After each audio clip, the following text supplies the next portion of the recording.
আমাদের নবী করিম সাল্লাল্লাহু আলাইহি সাল্লামের উপর প্রথম ওহী আসছেন পড়ো তোমার প্রভুর নামে। আমাদের সকলেরই আসলে উচিত ইসলামিক শিক্ষায় শিক্ষিত হওয়া এবং স্বল্প পরিসর আমরা যে নামাজ রোজা যা কিছু করছি আল্লাহর নামে, আমরা কি বলছি তার অর্থ যদি নাই বুঝি তাহলে কি হলো? আমি যদি বলি যে দুলাভাই, সেটা যদি অর্থ হয়ে যায় শালা, তাহলে তো হলো না। যেটা আমাদের জানা উচিত। আর বাচ্চাদের ইসলামিক শিক্ষায় শিক্ষিত হলে ডাক্তার হইতে পারবে না, ইঞ্জিনিয়ার হইতে পারবে না, এমন কোনো কিছু নাই। ইসলামিক শিক্ষাও শিক্ষিত হইতে হবে, প্লাস অন্য শিক্ষাও শিক্ষিত হইতে হবে। আমাদের মুসলমান হিসাবে প্রথম কাজ আমাদেরকে আমাদের ধর্মীয় শিক্ষা শিক্ষিত হওয়া।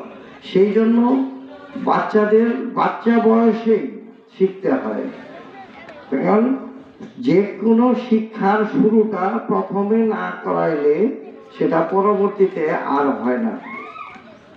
আর ইসলাম ধর্মের শিক্ষা এটা এত কঠিনও না, আবার এত সহজও না। তার কারণ বাবা মার ইমানের শক্তি যদি না থাকে তাহলে সন্তান এই ইসলামিক শিক্ষায় শিক্ষিত হতে পারবে না। সেই জন্য আবার সন্তান যদি ইসলামিক শিক্ষায় শিক্ষিত হয়, বাবা মাকে সে তখন বাধ্য করবে ইসলামের পথে নিয়ে আসতে।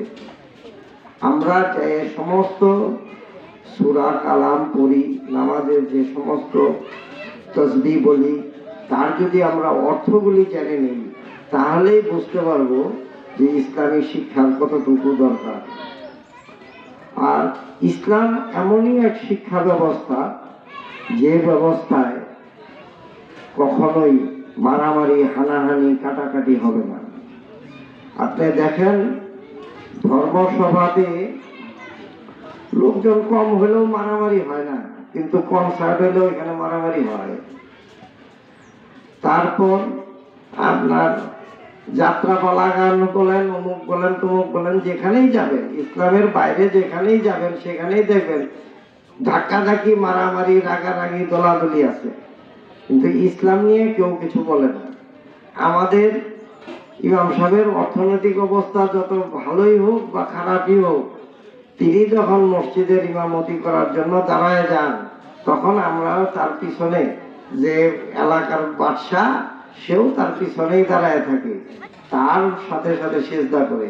কাজেই আমরা সবাই ইসলামের প্রতি যত্নবান হব। আমাদের সন্তানদেরকে, এই সুযোগ ছিল না আমাদের এলাকায় যে ছোটখাটো বাচ্চাদেরকে আমরা ইসলামিক শিক্ষায় শিক্ষিত করব।